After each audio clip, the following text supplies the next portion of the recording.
for the drums.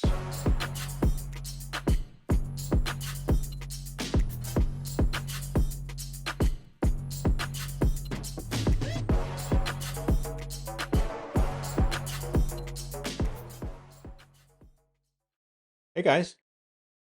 Hey, Keith. Hey, Keith. Hey, how's it going? Very good. What do you got for us today? Well, I want to continue on our journey along these mental models. And last week we talked about this very abstract concept: is ketchup discrete or continuous? And I think it's really useful to ask questions like this. It's a little bit like the Zen cone of what is the sound of one hand clapping? Or what is the sound if a tree falls in the forest and nobody is there to hear it, right? So these very sort of perhaps difficult questions sometimes can be useful to get to the root of things. Today, what I'd like to do is dig in more to the application of discrete and continuous inside of Tableau. The main takeaway of that ketchup conversation is that the bowl of spicy ketchup is a continuum, and the measurements that we take with our thermometer could be just discrete measurements of something that itself is a continuum. But now that we're working in Tableau, we have these observations, these measurements that were taken in the real world. And what we want to do is we want to communicate that data outward to our audience. So we want to work with the data as it's been captured. Likely those are discrete measurements of something that could vary over a continuum or be discrete. And nevertheless, we've got this data and we need to visualize and we want to work with this data in Tableau. And so in today's conversation, we're going to talk about the application of discrete and continuous inside a Tableau. And so just a little bit of recap of what we talked about last time. These concepts of discrete and continuous are very important to us as sense makers and as data workers. The concept of continuous deals with fluctuating values, whereas discrete deals with only certain finite possible values that can fit within that. So the continuous stuff could have any number of infinite possible values along that continuum over the range of all possible real numbers. Whereas the discrete stuff can vary only with very specific intervals inside of a discrete list of finite possible values. And so these discrete things, they can only be a specific set of possible values from a discrete list of real number possibilities. Whereas the continuous things, they could be any of an uncountable number of infinite possibilities.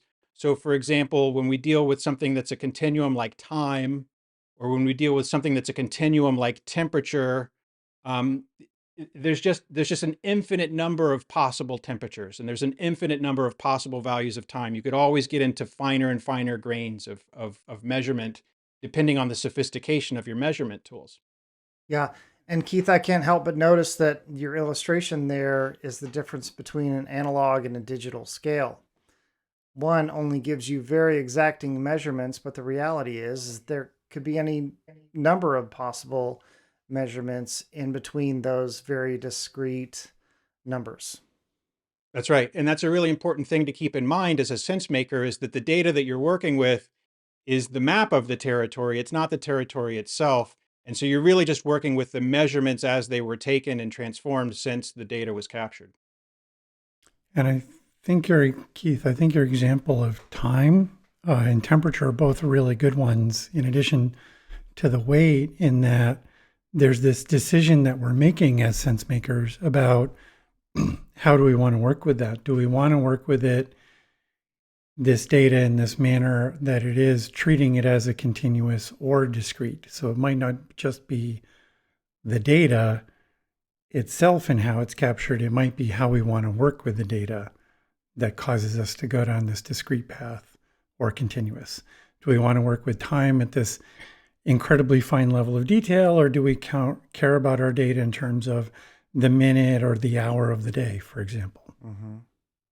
Right. We might want to chunk those very fine-grained measurements that come in at the millisecond by month or by quarter or by year, or by workstation, what have you. Discrete chunks of these things that could be either discrete or continuous, like time. So in the possibility of data variables, there's different types of variables that exist. You've got, broadly speaking, categorical variables and quantitative variables.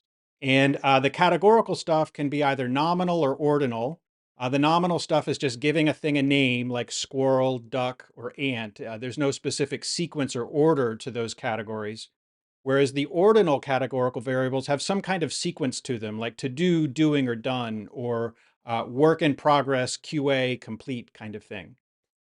Whereas the quantitative variables, those can be either discrete or continuous. And one of the things that to me is really fascinating, and this was the essence of the ketchup episode that we talked about last time, is that if you look up through those possible variables, only quantitative variables can be continuous.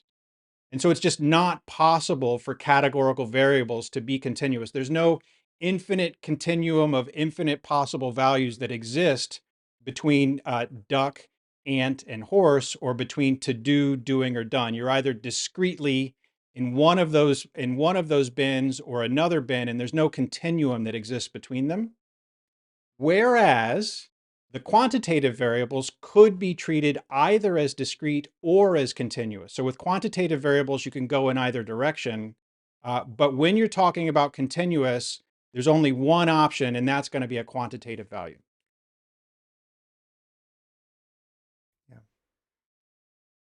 So when we get into Tableau, then one of the real key kind of messages that we have here in the Sensemaker's episodes and lectures is that the canvas in Tableau is the specification for the view. So the manner in which you, as the practitioner, arrange the pills on the canvas is you exercising your agency and indicating the specification of what it is that you want for Tableau to do. And so when we look here at how discrete and continuous sort of manifest in that specification for how Tableau is going to behave, one of the things that's most important to me is to look over here in the left-hand data pane. You mentioned a moment ago, Jonathan, that as practitioners, we can choose. Do we want something to be discrete? Do we want something to be continuous? And how is it that we want to work with that thing? And to me, we just want to call out here that very clearly you can have either of any combination, discrete dimensions, continuous dimensions, discrete measures, or continuous measures. Yeah. Yeah, and that's something that oftentimes when I'm working with new users, they end up being confused by, because Tableau is, when it's first connecting into a data set like the super source sample data or the world indicators, it is going through the fields in the data and doing a default set of classification. And in that classification, measures are green, dimensions are blue by and large, but it's really that discrete versus continuous that's driving the blue-green, and the dimension versus measure is separate. Yep, real common source of confusion. And we'll get to that a little bit later also, that, naturally Tableau is going to have a set of defaults. By default, it's going to Mm-hmm. try to do the right thing. But sometimes, it's up to you as the practitioner to click through the defaults a couple of times in order to twist it and turn it to get it to the way that you want. And so very often, the first time that somebody looks at the left-hand data pane, they'll observe that all of the dimensions are blue and all of the measures are green, and they'll think that blue means dimension and green means measure, but that's just not the case. And then we'll be presented with the choice of which one to use. Do we Yep. need to change it? And Yep. when would we want to Mm-hmm. change it? Yep. Do we need to change it? And when would we want to change it? And this really is our role as a practitioner. So when it comes then to these blue is discrete and green is continuous options, when we bring these pills out here, um, you'll notice that it's possible to have both discrete and continuous in each of these marks cards that are highlighted in orange. I can use either discrete pills or continuous pills on the marks cards, in the filters, on the rows and on the columns. However, really curiously, it is only possible to use a discrete pill on the pages shelf. And this to me is just brilliant because it goes back to the essence of what does it mean to be discrete? What does it mean to be continuous? The pages shelf is literally flipping through pages. and you can only be on one discrete page at a time. It's just not possible to be kind of at this infinite possible values of a Right. continuum that exists between Hmm. pages. You can only be discretely on one page or another. Yep. Okay, so now what we want to do is dive a little bit deeper into how do these differing kind of elections that we make as practitioners evidence themselves in the behavior of Tableau on the canvas. So I've got here just kind of a sample canvas where I've got all continuous pills that have brought out here onto the canvas. So I've got a continuous dimension, which is the week of the order date. I've got a continuous measure, which is the distinct count of the order date. And I've got another continuous measure on the color shelf just to give the viz a little bit of flavor and to give it a little color and a little bit of flair. And so this particular canvas has only continuous pills on it. One of them is a measure, and the other two, one of them is a dimension, and the other two are measures. And so before we look at the viz, to me, one of the most interesting things to observe is the color legend. With a continuous pill on the color legend, what I can see here is that the distinct count of dates upon which orders occur varies between 2 and 7. And that's at the level of detail of the week of the order date. And so what it means is that each week that orders occurred within had orders occur on somewhere between 2 days within that week and 7 days. I might have received orders on all 7 days of the week, or there were some weeks that had only 2 days. And so this is a really useful use of the color legend. And the thing that is related most here to this concept of discrete and continuous is that with two continuous pills out on the rows and on the columns, what I'm going to get is an axis in both directions. And so when I use a continuous pill on the rows or the columns, what it means is I'm going to get an axis.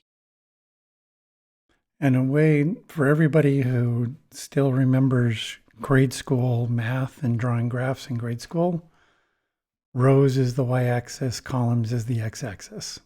And I just had to settle that in my brain early on in Tableau because I'd drag something to rows and I'd be like, why is something happening here? Yep, I always get confused about that too. And I just think to Yep. myself that the rows go down and the columns go Mm-hmm. across. Yep. Yep. And so now what happens when we bring in a discrete pill? So here I'm going to bring in the same dimension, the order date, but I'm going to bring it in as a discrete pill at the level of date level of the quarter. And so what's happening now is with a discrete pill, I'm going to get one distinct header in each row for the quarter of the order date. So it's taken that original graph that had those two axes and partitioned it up with that same rendering of that axis by axis, those continuous axes with the week of the order date going across and the count of the days upon which we had orders existing within each week.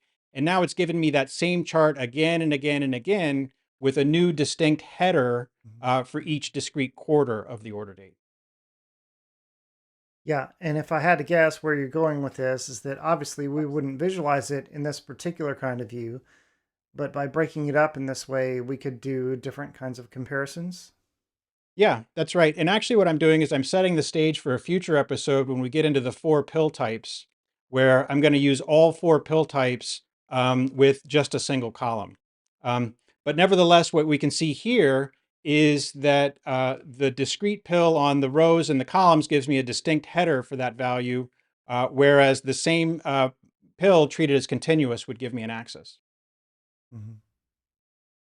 So this differing behavior of discrete and continuous also manifests itself in other locations in Tableau. When I use a continuous pill on the color shelf, I'm going to get the option to use continuous color palettes. And these are continuous palettes that have an infinite number of possibilities that range along a continuous spectrum of a color ramp. Whereas if I were to place a discrete pill onto the color palette, then correspondingly, I could only choose between distinct finite lists of specific colors, and I can only use discrete color selections when I treat the pill that's on the canvas as a discrete pill to use for color. Similar differing behavior happens when we're working with the filter shelf. And so we're just going to get differing behaviors in the filter shelf depending upon whether the pill that we're working with is continuous or if it's discrete. So I get a completely different user interface from Tableau when I put a continuous pill onto the shelf. In this case, it's the month of the order date. And I get a set of options that correspond to treating the month of the order date as a continuum. I get the little slider bar there that lets me slide in and out the range of the continuum that I want to filter. I can choose if I want to, have a range of dates or just the starting date or the ending date. The user interface is giving me a set of filters that correspond to treating the month of the order date as a continuum. Whereas that same month of the order date, if I put it onto the filter shelf and I treat it as discrete, now all of a sudden there's no longer a continuum of months of order dates, but rather I can cherry pick and choose discrete order dates that I want to select for my filter. And this is something we haven't talked about so far in this video, but this kind of highlights that in Tableau, whether continuous and discrete are available has a dependency on the data type of the field. So both date and number fields, datetime number fields can be continuous, whereas any field type can be discrete. Yep. And that goes back to there's only one continuous, right? Yep. And so it's really fascinating to me to see these things like the pages shelf and the behavior of these things. They trace back to what really is possible in reality with the different data types and the types of variables and whether they can or cannot be discrete and continuous. Yeah. And your filter example here really highlights the distinction between what are we able to see? Are we able to see a complete range of options from some minimum to some maximum and everything possible in between, no matter what, versus just select values? So suffice it to say, we get differing layout behavior in Tableau, like I did with the date example earlier on the rows and columns. When I put a continuous pill out there, I'm going to get an axis. And when I put a discrete pill out there, I'm going to get distinct headers. And so in this case, again, we're still dealing with the month of the order date. And while the line chart may at first glance appear to be the same, because we've got the sum of sales by the month of the order date, the close observer will notice that when the pill is continuous, the line chart is rendered with an axis, whereas when the pill is discrete, the very same line chart is rendered simply with a series of discrete headers, one header for each discrete month. And they're actually two different layouts depending upon discrete and continuous. Yeah. And I'll reiterate what I had mentioned in our last conversation about this, is that if for some reason there's a gap in the available data, maybe there was some update process that didn't occur, or we just skipped some period of time in measuring what we need to measure, that's going to be a lot more noticeable on that continuous axis than with those distinct headers, because you're going to see that gap in time. Yeah, the way I think of that is Tableau's default behavior is to render the data that we have, not the data that we think we might have. And so in that way, if we're missing a couple of months out of data, those headers are just going to be, we're going to skip from December to February to March and not see that January and February that are missing in the data, whereas the axis will look strange in a way that will make it easier to see often. And I think that's such a critical question in the process of analysis, to ask ourselves, what am I missing? What could I possibly be missing here? And the way that we visualize that can either expose what we're missing or hide what we're missing. Yep, that survivorship bias is really a real thing in the data that we're working with. Is you're only really working with the data that survived up to the point in time when you got your hands on it. And it may not be so obvious that a discrete month is missing. I just had somebody this week in my office hours who was just like visually looking over the fact that the first row of the data that he was working with didn't have the correct number in it, because when he filtered to a certain thing, the week of that particular filter that he had chosen just didn't begin until the next subsequent week. And he was looking for the value in the first row and it wasn't there. And so it can be really kind of tricky to observe when you've got this sparsity in your date values and you treat it as a discrete pill on the canvas. Um, just It'll just skip right over. And this is where in Tableau you can choose the feature to show missing values. And I'm so glad that you bring this up every time we talk about it, Robert, because it really is important. And one of the key things to observe with that show missing values is it's only when chosen for a date going to pad out the missing dates that exist in between the least and the maximum date there. It'll pad out and it'll show the missing dates in between that range. But that show missing values is never going to pad out dates that exist outside of the upper and lower bounds of the data that you're working with. Okay, so discrete and continuous, they really play an important role in the manner in which Tableau is going to render the data on the view. We're not quite done yet.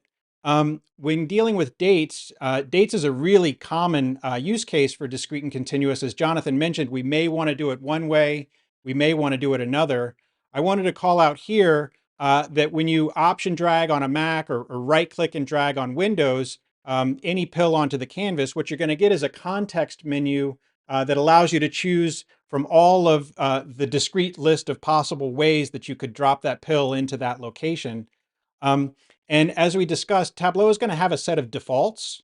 And so you'll notice here that when you option drag a date field out onto the canvas, by default, all of the blue things will land as the date part, whereas all of the green things will land as the date value.